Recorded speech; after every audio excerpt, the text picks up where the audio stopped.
In 2019, a man with 3 passports left the country inside a musical instrument box. It wasn't an ordinary man. It was the Lebanese billionaire Carlos Ghosn, the CEO of the Japanese company Nissan. How can a man of such high social status escape in this way? What prompted him to escape? Who planned for such a genius escape plan? Today's story is about Carlos Ghosn. You might have heard of this name in the past few years because his story is widely known. Carlos Ghosn is a man of Lebanese origins and has 3 nationalities: Lebanese, French, and Brazilian. After his graduation in France, he got an administrative job at Michelin, a well-known French car tire company. Carlos was a hard worker. He kept getting promoted until he became the chief of the American division of Michelin, which is considered a highly esteemed position. Since Michelin was a French company, it had a strong relationship with Renault, the biggest French car company at the time. The CEO of Renault heard about Carlos Ghosn and his success with Michelin, so he called him and offered to work with him as his deputy at Renault company. Renault was going through one of its worst periods at the time and was even on the verge of bankruptcy. But a year after Carlos Ghosn joined the company, everything changed and it once again started to turn a profit. All of this was made possible by Carlos Ghosn's domineering style. Carlos Ghosn's style, which was literally overwhelming, depended on cutting out any pointless excesses in the company. Carlos Ghosn restructured the company from its roots as an extension of its branches, and the result was the closure of a large number of the company's factories and the dismissal of thousands of workers and employees, so that a group of workers protested in a number of regions and countries where the factories were closed. Carlos Ghosn was once dubbed the cost killer by the French media. The man got a severe, unmerciful method he mainly used to cut off all sources of loss without trying to fix the problems. This way, Carlos managed to get Renault out of his crisis and make it more powerful than ever before. After all of this success, Carlos Ghosn wanted to expand the business and make it a formidable rival to many other automakers like Ford, Toyota, etc., the world's most powerful companies. The idea was to form an alliance with another international company that is well known and has a good reputation around the world. Carlos Ghosn put an eye on Nissan, a Japanese company that, although famous at the time, was passing through a bigger crisis than Renault when Carlos Ghosn took its leadership. Nissan owed $20 billion in debt. Imagine that only 3 of the more than 50 car models it produced were profitable. Renault, under the leadership of Carlos Ghosn, made the offer to purchase a sizable portion of Nissan in an effort to rescue them from their current crisis. This would make Renault the controlling party of Nissan, and as you know, the Japanese are known for their great pride in their identity and industry. Under normal circumstances, it would have been impossible to allow a foreign company like Renault to acquire the largest and controlling stake. Imagine that no Japanese bank would provide Nissan with a loan due to the suffocating crisis the company was facing. Everyone was anticipating its collapse, and everyone knew that lending a helping hand was a little risky. Only Carlos Ghosn and Renault were open to help Nissan. Carlos Ghosn pledged to return the business to its previous state within a year and to have all outstanding debts paid off by the end of 3 years. If not, he will resign and permanently leave the company. Eventually, Nissan accepted the deal, and in 1999, Renault bought up to a 37% share of Nissan. Thereby, it became the dominant party in the Nissan company, and Carlos Ghosn was appointed as the CEO of the Japanese company Nissan, which was extremely weird. Historically, no Japanese company as large as Nissan has ever been headed by a foreign head. Carlos Ghosn visited each of Nissan's factories as soon as he got to Japan. Carlos Ghosn created an integrated strategy to rescue the company from its current predicament, just as he did with Renault. This time, the plan was utterly overwhelming. 5 factories were shut down, workers and employees were fired, and as in the past, the workers staged sizable protests against the loss of their jobs, sparking a massive public campaign against the 2 companies' alliance. It appeared that nothing could stop Carlos Ghosn. He began making decisions that went against the very traditions of Japan. To start, he declared English the company's official language in order to expand globally. Second, Carlos did away with the Japanese-style seniority-based promotion system and replaced it with incentives and promotions that were solely based on profitability. These changes were against the Japanese traditions and customs, which automatically brought many enemies even among the administration members. But these changes would soon prove to be effective. Nissan achieved many achievements and changed completely. Carlos Ghosn made a huge success with Nissan, and as he promised before, the company got back to making huge profits in only 1 year, and Carlos' reputation in Japan changed from a foreign killer to a foreign rescuer. People dubbed him the man with the magic touch, the man who managed to take any company from loss and failure to profit and success. The man's name became more popular not only in Japan but worldwide. His picture and name appeared in the most high-ranked media in the world. He started getting one award after another. They even made a manga about him, and more than 1 million copies of it were sold. The man literally became a star. He was famous and got so much respect, to the point that whenever he entered a restaurant in Japan, people would stand up and applaud. Years passed. Nissan and Renault's numbers kept growing until 2005, when the CEO of Renault retired and his deputy, Carlos Ghosn, became the director of the company. Now, Carlos is the CEO of 2 of the biggest car companies in the world at the same time, which has never happened historically. This put a lot of pressure on Carlos. The majority of his relatives advised him to resign from one of the 2 positions, but he refused and insisted on continuing as the alliance's leader. Carlos Ghosn used to receive an annual salary of up to $17 million. While this amount wasn't high by foreign company CEO standards, it was high by Japanese company standards. For example, Carlos Ghosn's salary was bigger 11 times than the CEO's salary of Toyota, which was the biggest car fabricator in Japan. Can you imagine the amount of envy that many presidents and holders of administrative positions had in Japan? Even on Nissan's board of directors, there were many who had hatred and envy towards him. This hatred will appear later in the events of the story. Carlos Ghosn never failed to live up to his own standards. He threw lavish parties, bought pricey items for his family and himself, owned a yacht worth $10 million, traveled by private jet, drove luxurious and expensive cars, and generally led a lavish lifestyle using the money he earned through his labor. However, such a lifestyle was strange to Japanese customs and traditions. In Japan, they are used to seeing ministers and heads of companies going to work by bike. So imagine their reaction when seeing a foreign director who gets the highest salary showing his fortune in front of everyone. It is normal that Carlos Ghosn has a lot of haters. This hatred will appear at its highest level on November 19. On that day, Carlos Ghosn had a meeting with Nissan's board of directors. He was at the time in Paris, meaning that he would take his private jet and head to Tokyo. Carlos Ghosn said goodbye to his family and wife and got on the plane. As soon as the plane landed in Tokyo, Carlos was surprised by the Japanese police waiting for him at the plane stairway. The plane was surrounded by police cars. They got on the plane and arrested him. Carlos asked about what was happening, and they told him that he was charged with financial corruption. He asked for more details, but nobody got him answers. They took him and put him in jail. The media in Japan and around the world covered the news live. Nissan shares started to fall abruptly while Carlos was in prison and surprised by the situation. He had no idea what was going on outside, but he was waiting for his company, Nissan, to stand by his side and send him a lawyer to get him out. But he would soon be surprised when he knew that the company board of directors appointed one of them as a temporary president, who declared in a press conference that after conducting an internal investigation into the company with the help of the authorities, they found that there was significant administrative and financial corruption caused by CEO Carlos Ghosn, and accordingly decided to remove him from his post immediately. Carlos Ghosn was shocked by what was happening, did not expect treachery and betrayal from the company's board of directors, and continued to deny and assert that all the charges against him were false. The main accusation he was charged with was that he didn't declare the money he got from the company.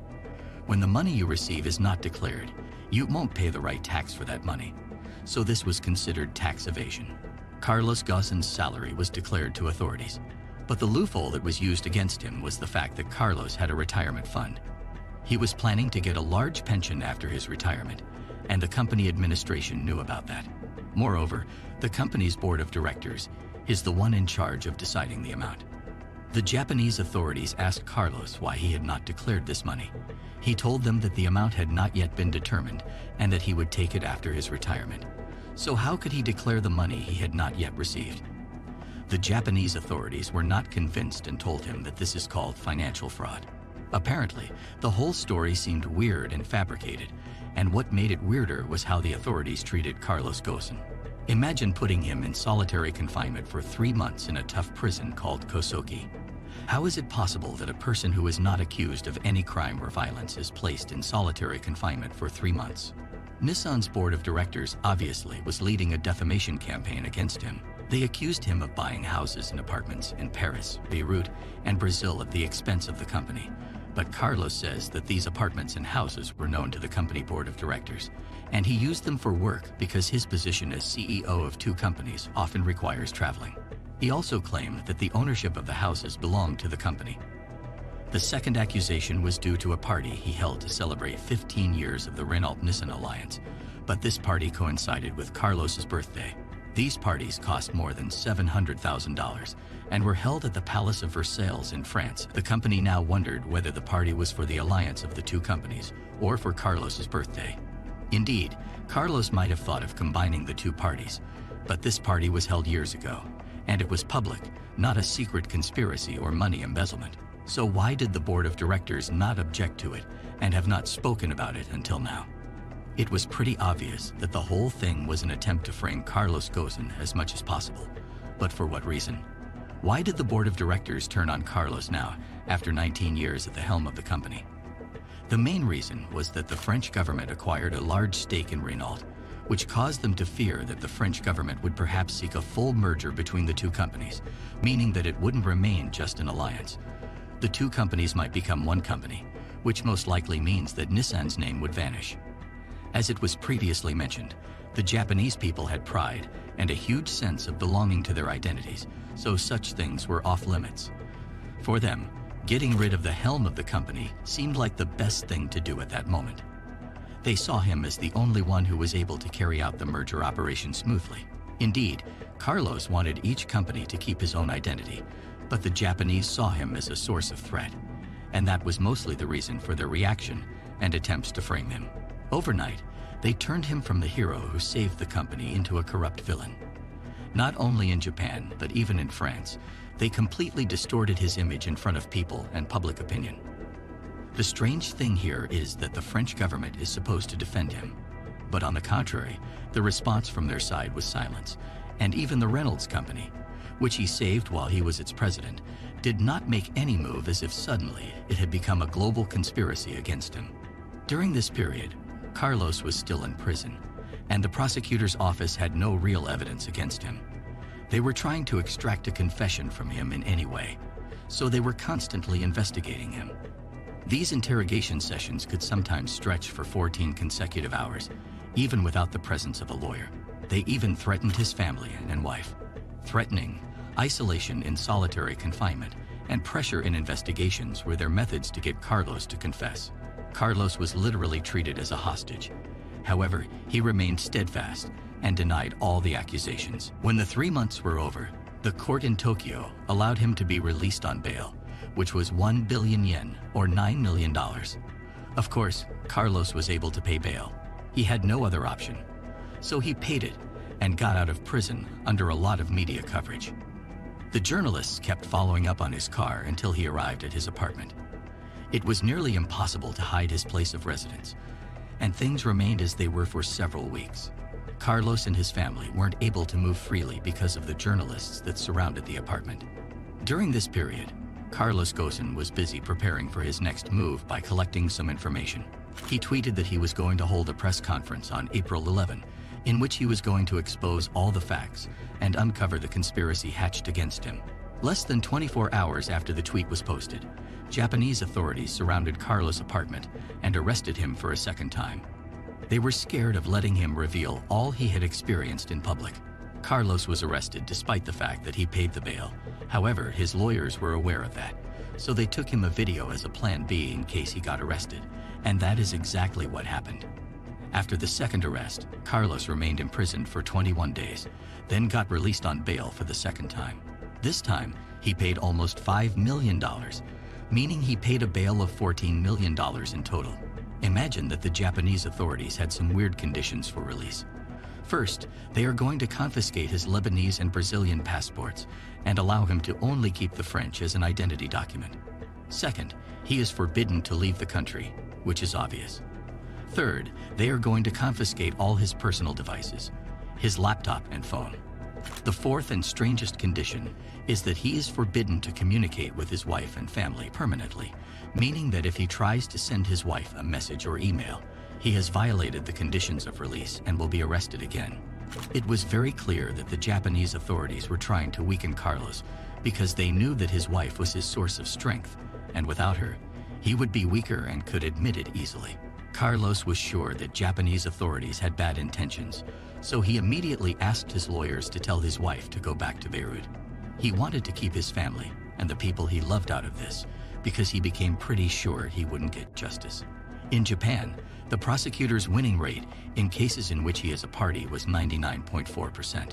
So winning a case against the prosecutor was nearly impossible. So when Carlos felt like his chances of getting a fair trial were slim, he started thinking of escaping from the country.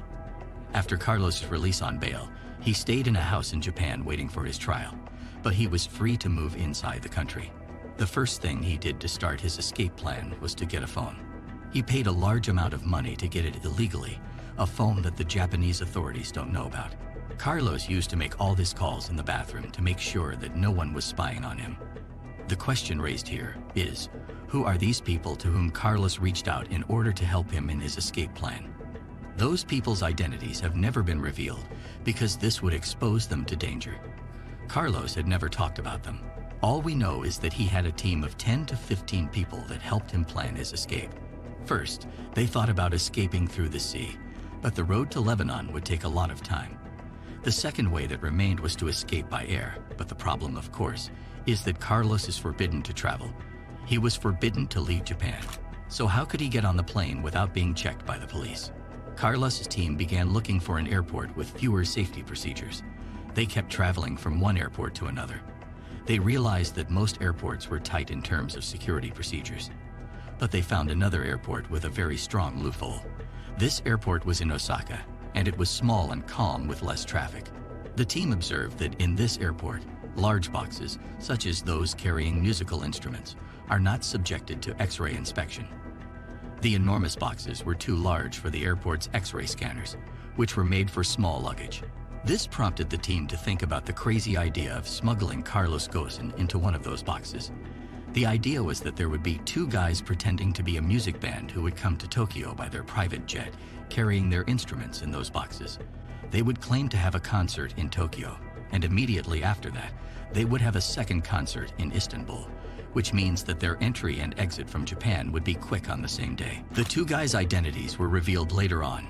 The first, named Mike Taylor, was an ex-soldier in the American Special Forces, and the second, named George Zoik, apparently was an ex-soldier too in Lebanon.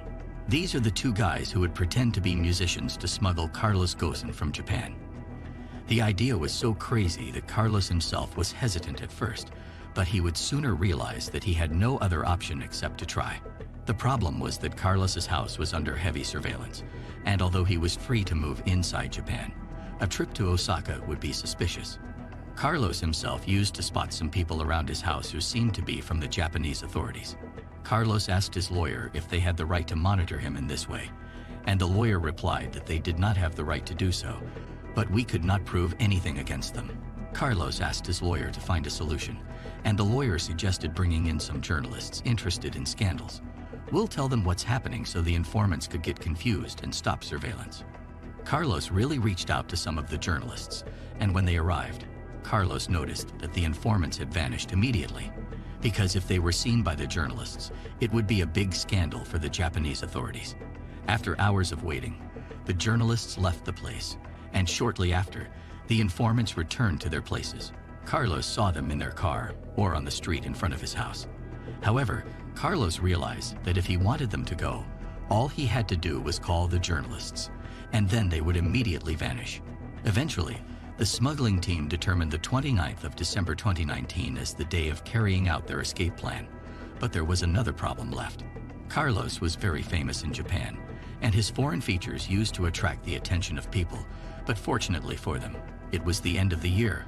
It was winter. He wore a large jacket, a winter hat, and put a mask on his face. It was a usual thing for the Japanese to put on a mask, so Carlos was able to hide his face and features with ease. Then he called the journalists and told them that the informants were around his house and they would see them this time. But due to the information that the informants got, they vanished again. As soon as Carlos noticed the disappearance of the informants, he went out wearing his winter clothes to stay unnoticed and headed to a hotel named Grand Hyatt, where he met the two guys that would smuggle him, Mike Taylor and George Zoik, who provided him with a piece of advice so as not to attract attention until they arrived at the airport. They left the hotel, got in a taxi, and headed to the train station, where they took the train to Osaka. After their arrival in Osaka, they went to a hotel where the smuggling box was waiting for them. Carlos tried to get inside the box to make sure that he could breathe normally. They made small holes just in case Carlos found it difficult to breathe. He changed his clothes and then got inside the box. They covered him with a white cloth in case someone opened the box. The two guys asked the hotel staff to take down the box, asking them to use caution because it contained pricey instruments. The box was put into a truck along with another box that was similar, but already carrying musical instruments. The truck headed to the airport. When they arrived, the two guys unloaded the truck and moved towards the customs. Carlos was hearing Japanese words from inside the box. The box kept moving until it stopped, and he then realized that they had reached the customs checking point. Carlos heard one of the two guys talking to a customs employee, telling him that the concert was great, and he thanked them for their cooperation. As we mentioned before, the two guys entered Japan through the same airport and the same customs employees that day morning on the basis that they had a concert in Tokyo, and they were leaving the country after finishing their concert on the same day. The customs, of course, asked about the boxes and what was inside. The two guys told them that there were musical instruments, and the boxes were already checked that day morning when they entered Japan, and now they are taking their instruments after finishing their concert in Tokyo, and they were flying by their private jet to Istanbul for their next concert. One of those guys told the customs that their musical instruments should be handled with caution, otherwise they might be broken. And due to the fact that they had another concert, he asked them not to delay them. The customs employees didn't think twice. As long as the boxes were checked before, no need to check on them again, specifically since the musicians are flying by their private jet. Carlos Ghosn heard two customs employees kidding with each other, and one of them said, "These two guys are most likely smuggling beautiful girls inside the boxes. They didn't check the boxes, and they didn't even try to open them. All that they did was that they put their luggage in the X-ray scanner and let them go." Carlos Ghosn himself said the plan would not have worked without luck, in addition to some circumstances that helped them, such as the timing of the operation. It was the end of the year, and in this exact period the number of employees is less, and many of them are on vacation, and usually the employees present are less experienced, because the most experienced are those who are on vacation. The team went out of the airport with their boxes and loaded them in their private jet. Carlos had to wait for the plane to take off so as to get out the box. He waited for almost half an hour in a state of fear. He was afraid of being exposed. Finally, Carlos heard the sound of the plane and felt its movement on the runway.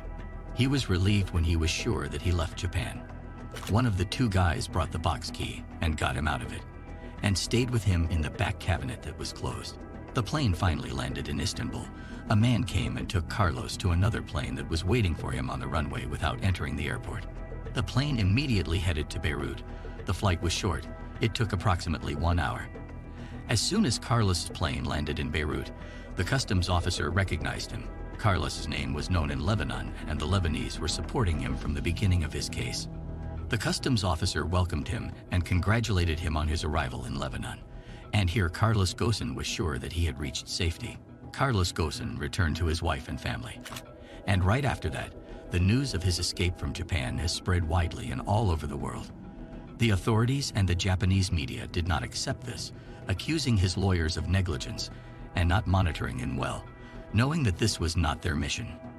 Japanese authorities have issued an Interpol arrest warrant for Carlos Ghosn, but Lebanon is not one of the countries that extradite its citizens to any other country. It was clear that they would support Carlos and protect him. Immediately after, Carlos held a big press conference in Beirut in which he explained everything that happened to him to the world and defended himself by exposing details and all the information he got. Eventually, he honestly said that he didn't escape from justice, but he escaped for lack of justice. From that time, Carlos Ghosn appeared in many interviews in most known Arabic and foreign channels. There was also a documentary that discussed all this case's details. The only thing Carlos had reservations about was the escape, because he could have created problems for the people who helped him if he had talked about all the details of the operation. The Lebanese authorities offered that the Japanese authorities hand them over the case files, and Carlos would be tried in the Lebanese court. But the Japanese authorities refused the offer and still asking for Carlos's extradition. Carlos is still living in Lebanon to this day. The case against him is still pending in Japan, and the risk of his arrest remains if he leaves Lebanon because of the arrest warrant submitted by Japan to Interpol. Imagine that even the judicial system in France also issued an arrest warrant for Carlos after some internal investigation at Renault, but ostensibly there is no evidence to prove these charges against Carlos Ghosn. Carlos was always talking about the issue openly, unlike the Japanese system that handled the case with arrogance and always showed its bad intentions. Overall, no one knows the whole truth unless all the cards are exposed one day.